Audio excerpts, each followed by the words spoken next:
Welcome to Difficult Conversation Africa broadcast. I present to you the host, Yinka Olaito.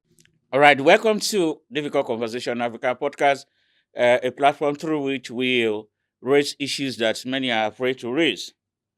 In this episode, we'll be looking at issues around development.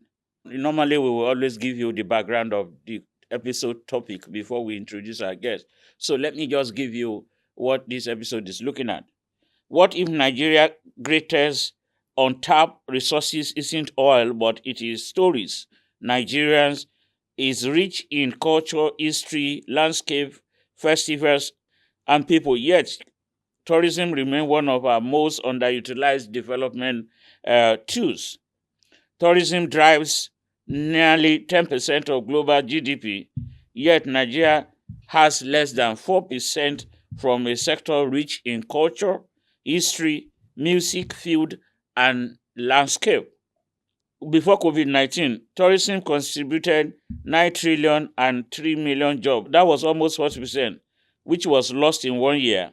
With just 1.2 million visitors every year, Nigeria loses billion in revenue and influence. This isn't just about infrastructure, policy, and governance failure. It's also about storytelling. Tourism thrives where identity is boldly told. In this episode, we ask what could become of Nigeria if Nigeria own their own and tell their story. My guest today is a storyteller, award-winning journalist who has been in the field in the past 15 years and work in new media, thus becoming one of the leading voices changing the landscape and redefining how information is consumed. Please welcome with me Kolapo Olapoju. He's also the editor of The Cable. Thank you very much, sir. Good to be here. Thank you very much, and I really appreciate your work and your commitment to storytelling and investigative journalism. That's really commendable. You are one of those people that I said that maybe when I grow up, I will try to become in your diligence and professionalism. So today we are looking at issue of tourism, and tourism development and storytelling in Nigeria. How has storytelling affected our tourism development and income generation? I know you do something along this area, and we will talk about that in the course of this conversation. But my first question to you is, how will you describe the current state of tourism in Nigeria today? And I'm saying that what are the structural and perception-based challenges holding the sector back? Right. Thank you very much, and thank you for having me once again. I know that successive governments over the past few administrations, have been talking the talk in respect of tourism in terms of developing the space, in terms of injecting funds, in terms of revamping it such that we will have a huge influx of foreign visitors and even, significant FX inflow. But over time, it's largely been restricted to talking the talk, not exactly walking the talk. So the state of tourism right now is, I know that, for political reasons, a lot of people will try and be diplomatic about, the description, but I think we have to be very brutally honest about it so that we can have some change. The state right now is quite shambolic, and there are a lot of haphazard measures in place, and even the approach. Like tourism spaces, tourist destinations, and all that. Their approaches to actually building a very strong infrastructure is haphazard, and then so largely the entire space there's a lot of opportunities there that are underutilized. Incidentally, just before this call, I was having a conversation with somebody about Erin Jesha. So I went to Erin Jesha for the first time a few years ago, and I went hiking I got to the fifth, so there are like 7 floors. I got to the 5th floor. And it was a struggle to even get there. Some of the people that I went with, they stopped at the second floor because the steps stop at the second or third floor. So they stopped where the steps ended. Wow. And we went through jagged edges, rough terrain, even with water flowing and slippery, just to get to where we got to. Of course, some people eventually got to the seventh, to the peak. But the point is, that place is a behemoth, is a mountain that houses a forest, and so it is a unique tourist attraction. It's a wonderful destination, yet there's next to no significant investment in it. If it were in a country where they understand the importance of tourism, Erin will have steps from down to the top. It will have elevator for people who don't want to walk or people who want to climb the steps and then use the elevator for the remaining part of the journey. It will have attractions built inside there, and it will be like a major tourist destination. And this is in a state that has Osun-Osogbo annual festival, which is the iconic festival.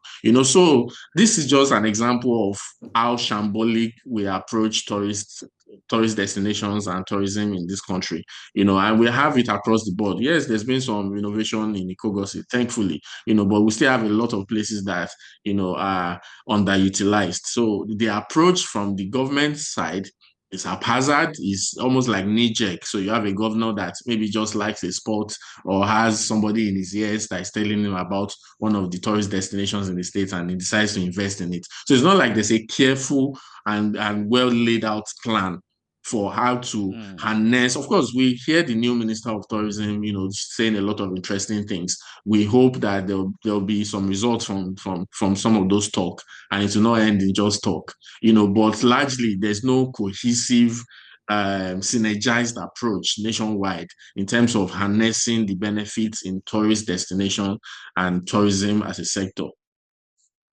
So, Thank you very much. I think that already overflows the issue. I was going to add something. No, it's fine.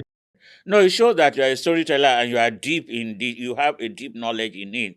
And I'm happy for the work you do there too, because we will get into your storytelling platform on how you do that. But now, how powerful is storytelling in shaping how tourists and investors see Nigeria? Do you think Nigeria has lost control of our own narrative? Because I know that people like you are doing a lot in shaping the storytelling around the tourism center.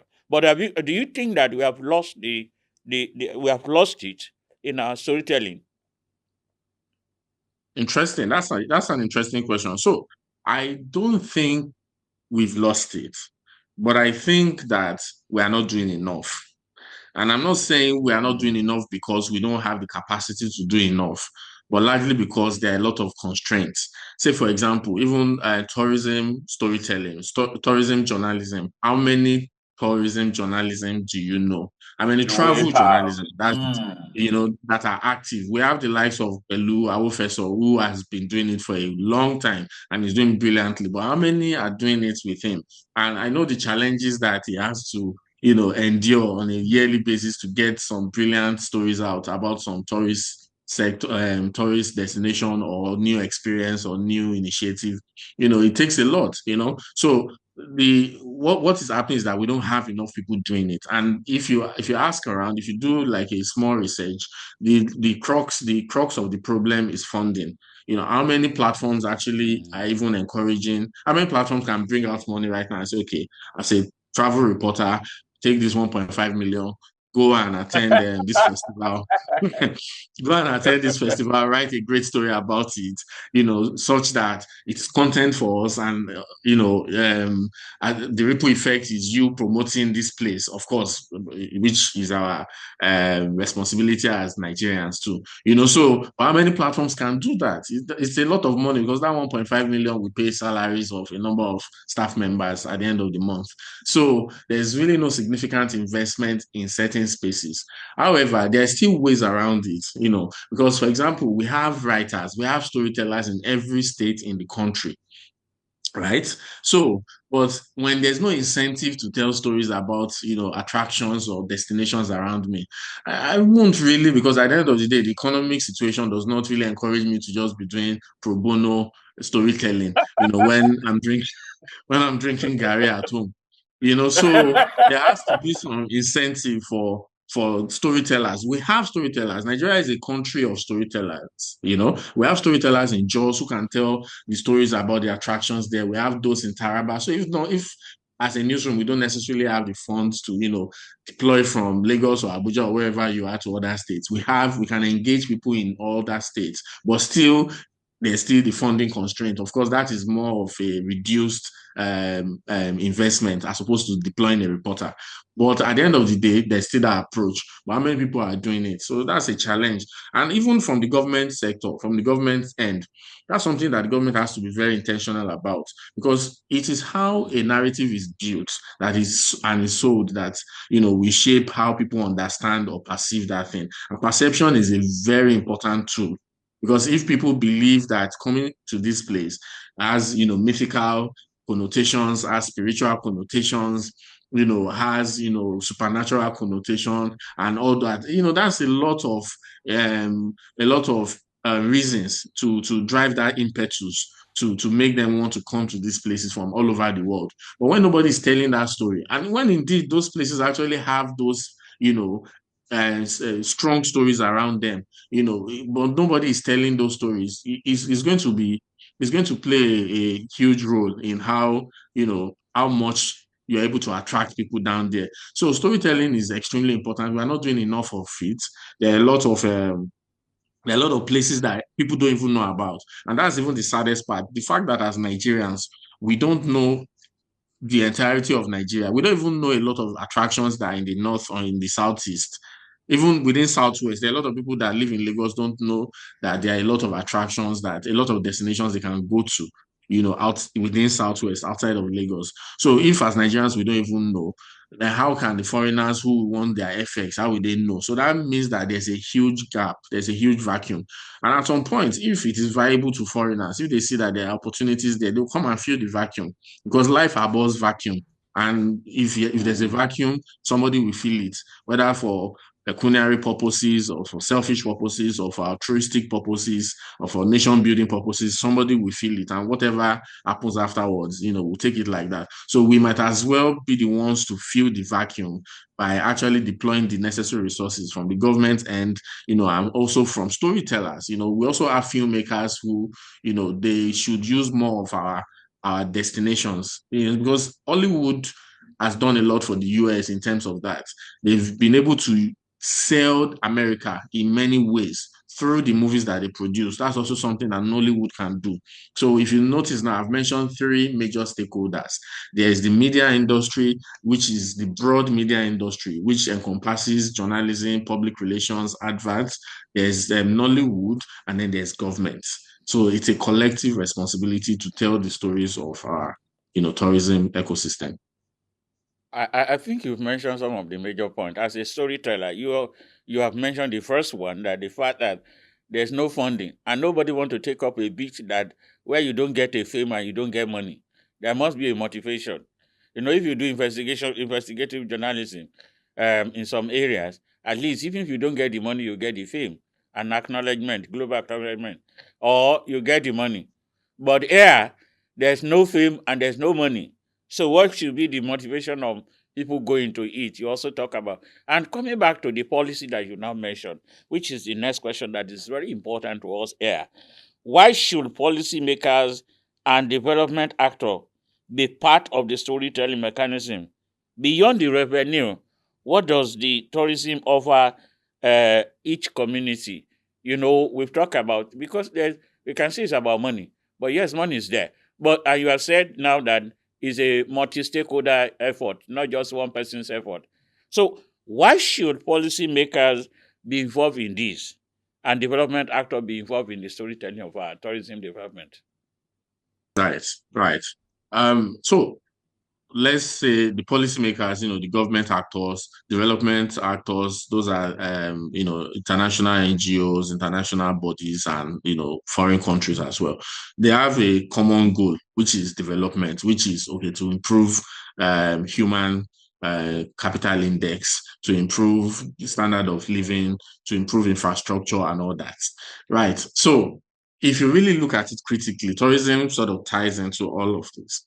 So if you are building the tourism of a tourism sector of or ecosystem of a place like, say, Osun State, inadvertently, you have to also build the road network because, you are trying to encourage external entities, external foreigners, essentially, to come into the country, to take advantage of the tourism sector. So you are going to build roads. You are also going to build, some other infrastructure, possibly water, definitely water, and, infrastructure that will ensure that these people have a good time when they come. You build hotels, and by building hotels, you are building employment. So it's not even about the direct revenue that comes into government purse. It also has so many ripple effects that ultimately makes the work of development actors and policymakers easier. Because you are essentially killing maybe 3 birds with one stone, right? So you are revamping the tourism sector of a community or a state, and at the same time, whether in collaboration with the state government and development partners. So at the same time, while you are doing it, you are building infrastructure, and you have a goal that, okay, I'm going to make revenue from this, and at the same time, while that is happening, you are also creating employment. So it's almost like secondary employment creation as a result of this thing that you've done, because your businesses will then spring up. Because also the electricity will definitely be stable in those areas, at least as good as possible, right? So that what that means is that and we know this, we've seen it all over the world, where there's stable electricity, there's potential for businesses and innovation to emerge. So when you have stable electricity in a community that has a tourist site, there'll be the employment boom, there will be business boom. People will also, those employments that are tied directly to the tourism activities will be there. Those ones that are created as a result of the enabling environment that has been created will be there. So there are so many ripple effects that will ultimately put policymakers and even development actors in good light if they build the tourism sector. Yeah, I like what I. There's a question that is next about the role of journalists like you, podcasters, content creator in developing. But I want you to merge that together, which is in the development of tourism sector. Now, I have followed a project that you are passionate about and you are leading, which is called Review It, and I'm wondering why are you passionate about that? Why do you have to go into it? You are a busy person, but I'm sure that it's part of. It's not about money. It's about a passion for how people see Nigeria and its environment. So, my question is, what is that all about? What is Review It all about? Why did you start it? What do you hope to change? Because there must be a reason for any project, and I'm sure that you are investing in it a lot of money. I know what it costs to move around. Have you seen any impact on tourism development with the activities you do at Review It? Interesting. Yeah, thank you for the question. So I'll take it from, I'll start from the point of why, I started Review It. Review It is actually, I would say, I think 7 years old. I started it, Wow. yes, I've started it a while back, but, the intensity was not as much as it is now, where I now have, a group of young content creators and People, storytellers who okay. are manning the ship, so to speak. So yes, so when I started, the goal was service. I felt like service was below par. Service delivery generally and experience, service experience and destination collectively were below par in the country. You travel to a place, you are offered, something that is average or, even below average, terrible experience, and you pay for it. You go, you try to get a service, maybe a hotel, a restaurant, a lounge, an arcade, a game arcade, a cinema. You get terrible service and you pay for it, and you can't complain, and you cannot even, know beforehand. So I decided that let's start ReviewIT, the platform that will help you to, go to these places, evaluate them, and then also be a platform for people to also share their experiences when they have gone to these places. So you that you want to spend your hard-earned 10,000 naira, you go to ReviewIT, you're able to look for a few places. For example, if you want to go to any beach in Lagos right now, ReviewIT is the place. ReviewIT has reviewed almost all the beaches in Lagos. In fact, last year, December, we built the ultimate, we called it the ultimate beach guide for Lagos. So we prepared it ahead of the IJGB. So when they came, we also started selling it on just for a token. For 3,000 naira, we're selling it on Amazon and a couple of other places. So it was just served as a guide. So I sort of digressed. So let me get back to the point. The point is, ReviewIT is supposed to be that platform that will help you to make the right decision for your money, so that you are not wasting your money. And we see it a lot. And it's also why a lot of people don't travel, because they feel like, you go to certain places. For many years, Ikogosi was, largely underwhelming until the recent administration, put in some work. Of course, we believe that more should be done. But, done there has really helped. And then for those years, a lot of people would go there and get terrible experience. I remember one time I went there, and it was extremely terrible. And we drove all the way. We're hoping to at least have a good time. And that is the experience of a lot of Nigerians. So they don't travel because they don't get to experience things of their regular routine life. And and that's not exactly how to live life. Sometimes you have to deviate from from the routine. So, but when you feel like there's no sufficient place that you can go to and spend your money and get a good experience, then it also affects your quality of life. So that's what ReviewIT is now doing, to help, to tell these stories. So we've gone everywhere, almost everywhere, in Lagos, and we are still going to more places. Soon we are trying to venture into Abuja. Already talking to partners there, that will start to go to restaurants, to lounges, to entertainment hubs across the state and do reviews of the places, and then document them. Ultimately, we want ReviewIT to be a platform for all Nigerians. You go there, say for example, I want to go to Nikkei Art Gallery and I want to know what I need to spend, what I'll probably spend, what to expect, what the experience is going to be like. I go there, I go to a forum, I see what people that have gone have posted, and then I'm well guided. I know what to expect, and I head out. So that's what we are trying to create for ReviewIT. And if you look at it, essentially it marries, content creation and storytelling, because we are telling the stories about these places by using the mode of multimedia content, to disseminate it to people so that they can make the right decisions. Yeah, thank you for that. My concern is all this thing that you're saying costs money.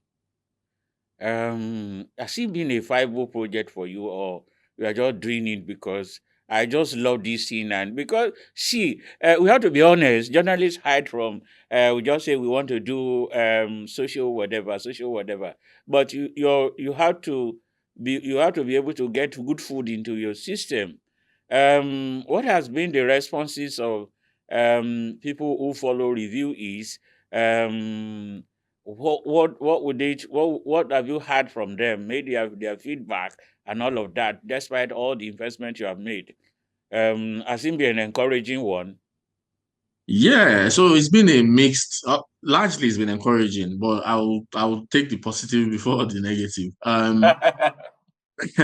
So in terms of, you first started with the viability. It is viable if well. In fact, I tell the people that run it for me, I tell them that if I had the time that this innovation or this service demands, we'll be able to drive it to where it should get to. But as you rightly said at the start of this, I mean, my 99% of my work is with the cable, so I Exactly. rarely have that time. So that's why they are running it. But yes, I believe it's viable, because when we started, like I said, in the early years, so we have a website, we have a TikTok page, we have Instagram page, we have and X. We're also on X. So we're about to build our YouTube page.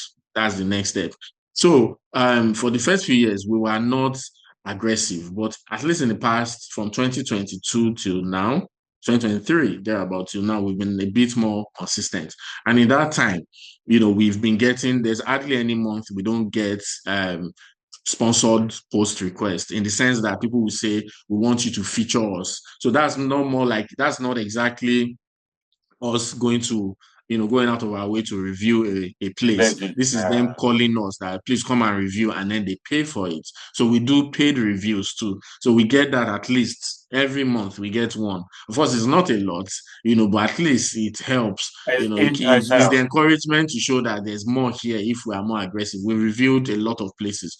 We've reviewed resorts. We reviewed, in terms of the paid ones, even restaurants, hotels, apartments, they've come to us and we'll go there, we'll review. So there's that way of making money. There's also another way that we harnessed, we sort of ran into, let me put it that way, in December 2024, because we have a community on WhatsApp that we build. And we started building that community because sometimes people will be for somewhere, and then our number will come up and they will call us that, is this Latif Jakonde Park? We say, no, this is not. This is ReviewIT. So over time, we started to gather them and say, okay, we can answer your questions if you have any questions about the park or this place you are calling about, because we've gone there, we reviewed it.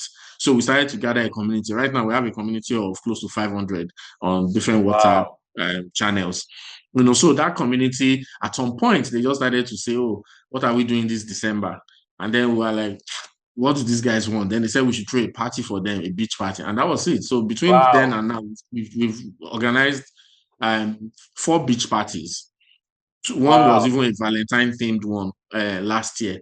So we've done parties for them. So that also then became another revenue generator for us. Of course, it's not like it happens every It's not time. a lot of but at least. And then it's not a lot of money, but it's still encouragement, because we'll make a little bit of profit, even if it's just 15% profits, on ROI on investment. It's still something, because it shows that, we are not losing, we are still going, but all of these things, what we are just driving towards is consistency in terms of the revenue models. So we have like 3 right now. We have the sponsored posts, the paid reviews, we have the parties, and then thirdly, we have the service section, which is the section where people will come and ask for questions about a place they want to go to. We give them the full package, what to know, what you will spend, how much to take, the transportation, everything.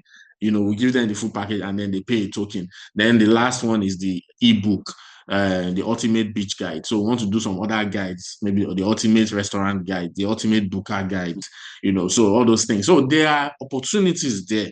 It's just that one has to address them or approach them in a very serious manner. And I think that's the next level that ReviewIT has to go to.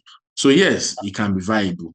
But at the end of the day, I did not start it as, I know that you may think that I started as a money-making machine. Yeah, I didn't start it as a money-making machine, but down the line, I realized that there's a possibility for it to become economically viable. And that's where we are now moving towards.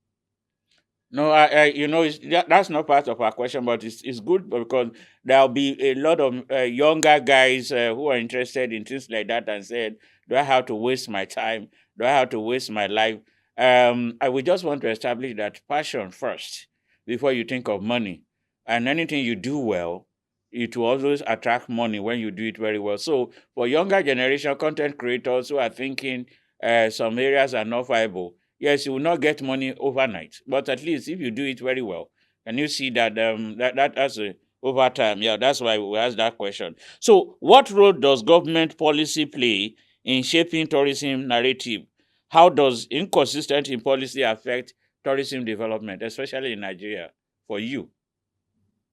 I feel like it's a loaded question. So I'll try and keep my answer very brief and direct. Yeah. So, if policies, the inconsistent nature of policies will create uncertainty in the sector, in the sense that you will not be able to plan. You cannot exactly know how government or this administration is going to move in terms of this sector.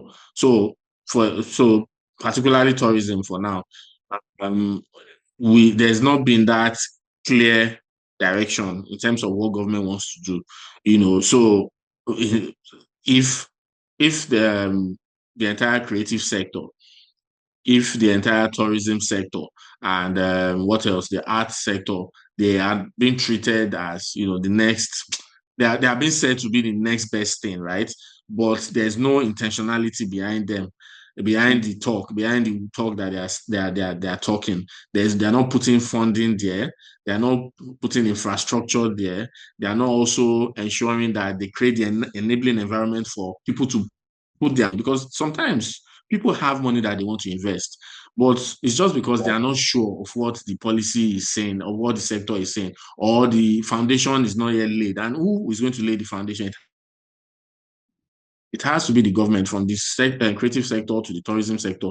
Government needs to lay a very strong foundation. For example, one of the challenges that we had last year is that as much as the old Dirty December thing is now a huge deal, there's still a big disparity even within the Lagos that is happening. And we also believe it should extend beyond Lagos. But let's even stick to Lagos for now. Even within this Lagos, it is only happening on the island. I feel it is a conversation that is not happening yet extensively.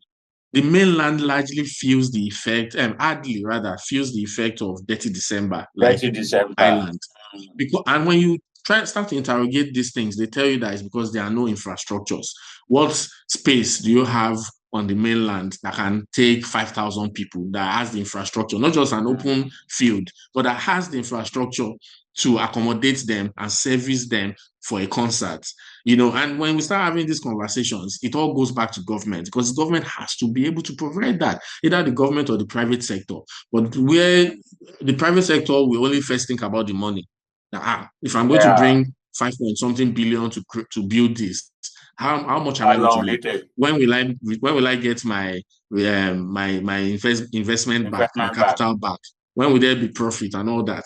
So that's understandable. But the government has a responsibility to provide this infrastructure, and when they are not there, people cannot invest. And this is just one aspect. This entertainment centers is just one aspect. We have a lot of that across the entire, tourism and creative sector. Sectors where lack of government infrastructure or support. And these things all come from policies, because if you don't have policies that are looking at these areas to say, okay, we want to build hubs, we want to build tourism hubs, destinations, we want to modernize these tourism destinations. There's nothing stopping us from modernizing Olumorok, Erin-Jesha, those other waterfalls in the north, the cliffs and all those. There are a lot of destinations across this country. If we modernize everything, we will see the returns. We will see the yield in FX, in employment, in even development, and even innovation.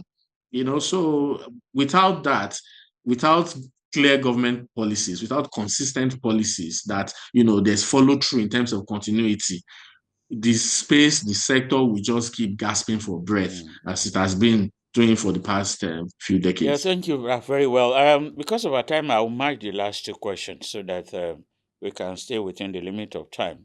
The first is this: how can Nigerian music, film, fashion, food, and festivals strengthen tourism?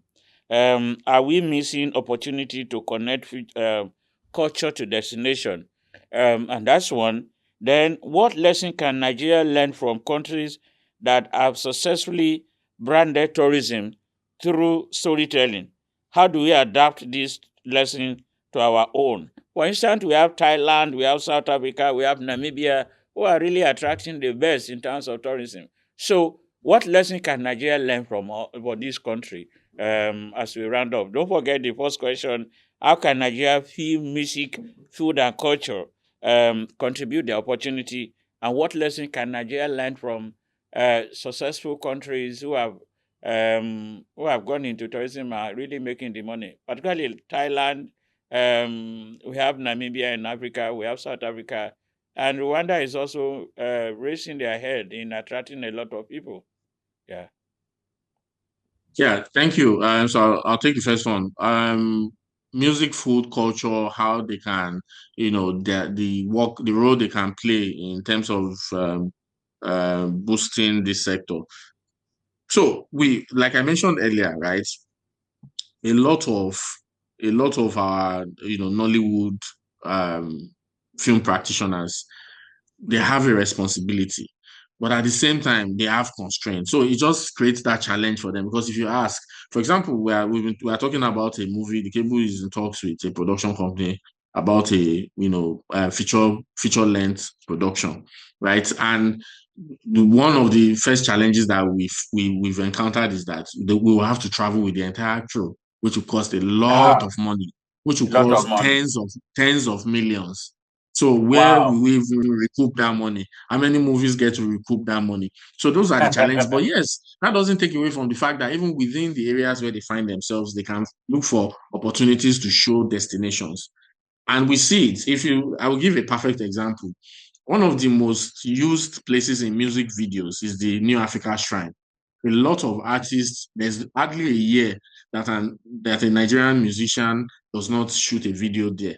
So that has really helped the New Africa Shrine. We know how much traffic it gets. Of course, we cannot say it's largely because of that, but it plays a little role. It plays a small role because as recent as Fola's new one of his latest videos, it was shot in the shrine.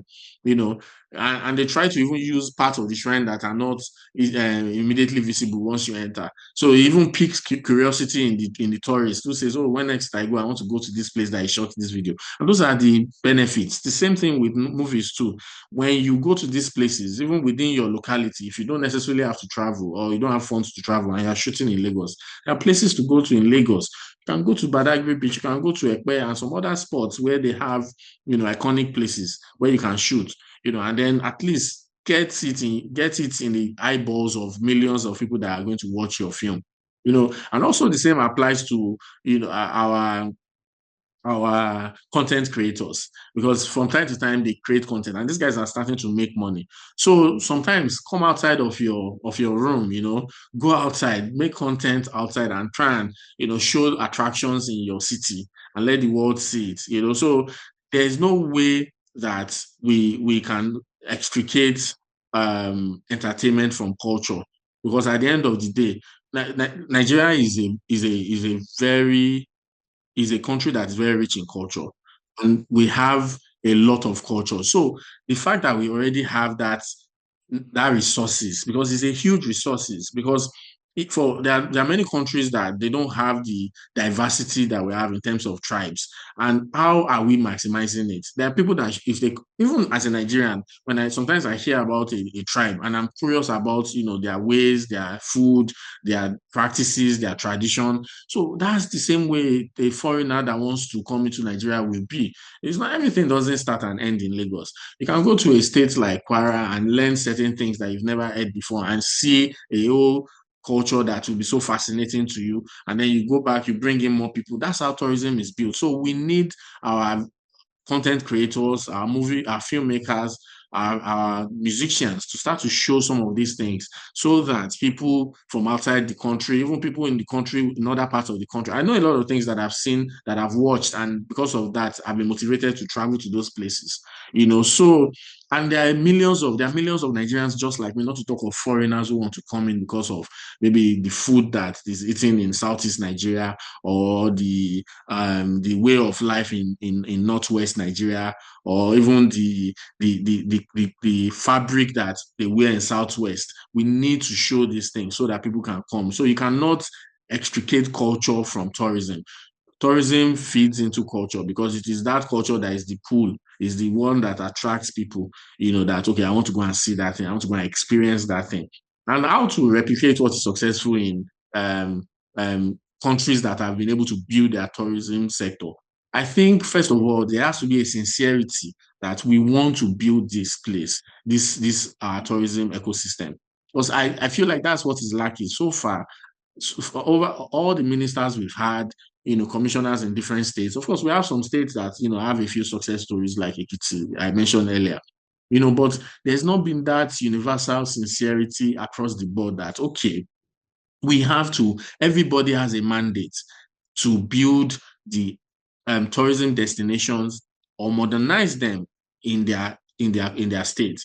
If we have that kind of mandate, then we are on to something to say, okay, yes, I have a mandate, I must modernize it. I have a target, we must get this social number of visitors every year, we must get this amount in FX every year. So once we have those things in place, then there will be extra motivation on the part of those administrators to say, okay, let's get to work. We have to do this thing. And then we also have to budget more for this sector. It seems like I've not really seen a government that seriously that views that sector seriously. I think they always just view it as it's just one of those sectors. So they've never really seen the viability, and I think it's likely because they've not. Maybe I don't want to say the actors within the space have also not made a strong case, because I know that all the associations, all the relevant associations, from time to time, they're engaging the government. The stakeholders are engaging the government, but maybe so far there's not been that convergence where they all feel like, yes, we've come together and we agree, we have a uniform agreement that we want to fix this space. So to get to the level of the likes of Thailand and even Rwanda and South Africa here in terms of how they've approached tourism, there has to be that commitment. We don't have that commitment yet. We have a lot of people saying nice things, but we don't see those things transform or materialize or come to fruition. So we need that commitment, that sincerity, and then the resources to back it. And it's not something that has to be centrally done. It has to be done across the board. Because if you do it centrally, there's only so much the federal government can do. State governments too have to invest. Like you said, with development partners who also see the value of these things, they have to go into collaborations with national development partners and international development partners, go into collaboration with private sector to see how to develop. In fact, imagine if there's a presidential mandate on the tourism sector, and the mandate is that every state must modernize at least one tourist destination. Imagine what will happen having 37 modernized world-class tourist destinations in the country. Imagine what it will spark. So imagine having that kind of mandate, and then it spills across the board. Then we can say that yes, we'll be on to something. But for now, we are still talking the talk. Thank you very much. My guests have been Kolapo Olapoju, a storyteller and the lead initiative for ReviewIT, a platform that is promoting and changing the narratives of pleasant places Nigeria should visit and all of that. And if there's anything you have we should have taken out from the topic, which is tourism development and storytelling in Nigeria, it is very clear that tourism is not just about attracting visitors. It is also about following the stories, empowering the communities, and redefining how we see ourselves and how the world sees us. When Nigeria tells its own stories, and we are very intentional and committed to this storytelling, policymakers are involved. We are bound to have a level of commitment, a level of return that is very good. But what is important is that it will not fall on our lap. We need to make a commitment. And on that note, I want to say thank you, Kolapo Olapoju. He's also the editor of The Cable, a frontline online newspaper in Nigeria. But more importantly, he's a storyteller, award-winning journalist, and the lead initiative for ReviewIT. It has been a very good conversation, and I hope our government, policymakers, development actors will listen to this and take out the lessons that are important for them. Once again, thank you to all our viewers for this. As we said, you can always DM us for a conversation that you want us to talk about. And also, if it is important to you and you need to get back to us very fast, info@difficultconversationafrica.org is the platform to use. Thank you once again, and see you in the next edition.